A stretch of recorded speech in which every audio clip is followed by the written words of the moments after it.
Thank you.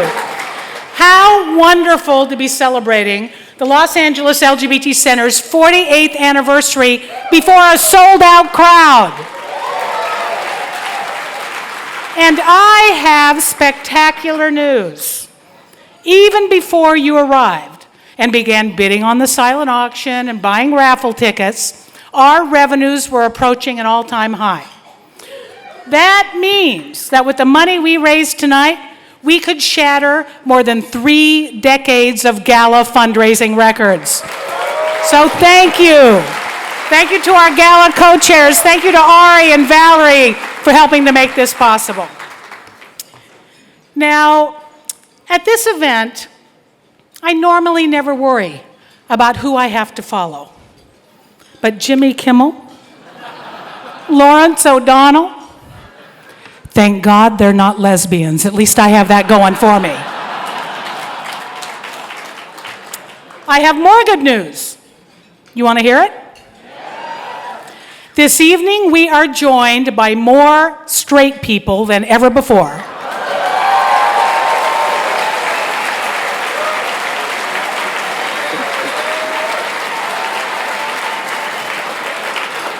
Either that, or tonight is the greatest coming out party in Hollywood history. Seriously, now there's an important point to be made here. Our number of straight allies is not just a testament to Ari and to Valerie. It's also a reflection of where we have come as a society. After decades of hard work by the LA Center and other LGBT leaders in our civil rights movement, through the worst kind of hatred and bigotry, and a pandemic that literally decimated an entire generation of gay and bisexual men, while many of our political leaders looked the other way.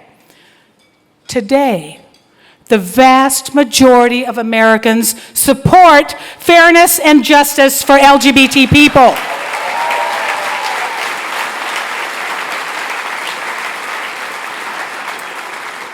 And many now appreciate how fun and fabulous we can be. But there's more to the story. Tonight's gathering is a reflection of the times. To put it in tweet language, our country is now led by a lying sociopath. This has prompted an uprising by an unprecedented coalition of people who are concerned about the fate of our nation. People of every kind and every party who care deeply about America's well-being and fostering the human potential that is available to all of us, regardless of factors that should never divide us, like sexual orientation and gender identity, race, immigration status. Now, many of you know that at this gala, I have often delivered righteous political speeches. No president in 25 years has escaped my critique. This year of all years, I have felt the pressure to fulfill that expectation. And no president or administration has ever given me so much material. So, my first draft of tonight's speech was understandably angry and damning. And then I thought about all of you, LGBT and straight alike. And it felt like I was preaching to the choir. Yes, there are many people who need to be mobilized and pushed, challenged to think differently. But you're here. You're already doing both. So, I changed direction. Of course, it never hurts to get fired up, especially if our anger is properly directed. But getting fired up isn't all we need. We need to be together at events like this. We need to be reminded that we are part of a large majority, and that despite what it may seem, this administration and its policies are supported by the fewest Americans since political polling began.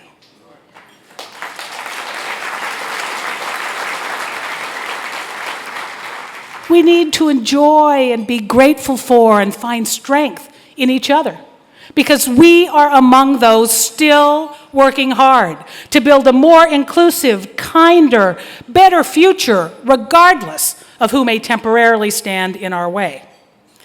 And we need to take heart from several fundamental truths, which are powerful contrasts to recent headlines, and which bring all of us together tonight. Fundamental truth number one: we are a humane people. I know people are here from every political party and certainly don't agree on every issue. But I'm confident that from 30,000 feet, our differences are at the periphery, or we wouldn't be here. We have always been compassionate. That elemental character does not change simply because a new administration is focused on policies that are the antithesis of humanity and caring. In fact, it's in times like these that we must do even more to accentuate our agreement about the importance of human compassion. And we must work to ensure not only that we retain the ground we've gained, but that we continue making progress in building a nation where the American dreams of health and happiness, freedom and prosperity work for everyone.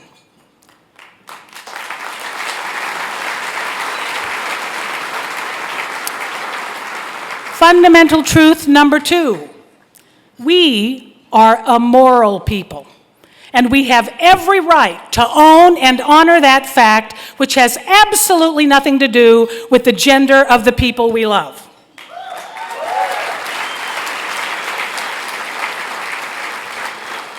We know that discrimination and hatred and selfishness are wrong. Love and equity and generosity of spirit are right.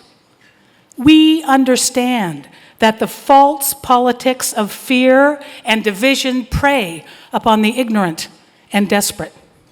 Even worse, they have very real and devastating consequences on the everyday lives of individuals, families, and entire communities. We cannot abide such immorality, especially among our elected leaders.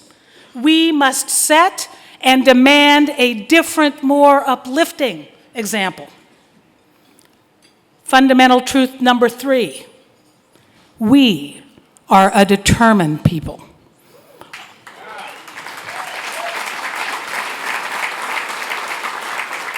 All of the LGBT people in the room, all of the women and people of color in the room, all of the Jews and Muslims and immigrants in the room, we are part of one or more communities that have suffered grave injustices throughout history and continuing to today.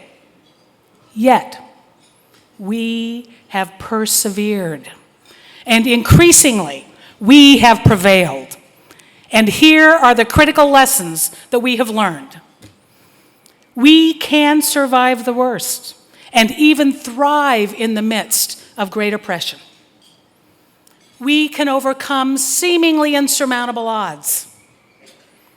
When we've expected and demanded more, we've achieved more. We must never give up, no matter the challenges ahead. And the most important lesson of all: change doesn't happen on its own, at least not at a speed that any of us can see. Change happens because we make it happen. And if there was ever a time to come together to ensure that the change our country needs is made, it's now. We must never forget that fighting for justice and winning is what we know how to do. It's one of the things we do best. We must remember not only that we are on the right side of history, but that we are fierce and resilient and inspiring. We must use our humanity, our morality, our determination, not only to resist, but to continue actively building the well-being of our community and our nation. And some of you have heard me say this before.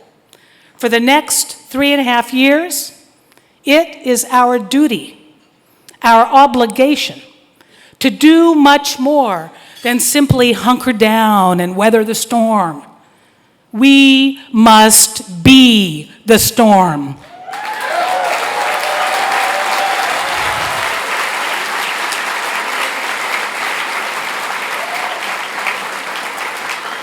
Let us respond when our fellow human beings are in need. Let us trumpet the strength in diversity. Let us seek to extinguish fear and inspire hope. And let us revel in the power of love. These are the values of your center that we live and breathe every single day. These are the values that transform lives and make all of us better. I promise you tonight that I and the center will not waver, will not be deterred, will not rest until these are the values that are embedded in our culture and are once again the values of our government. Thank you for supporting this vital work.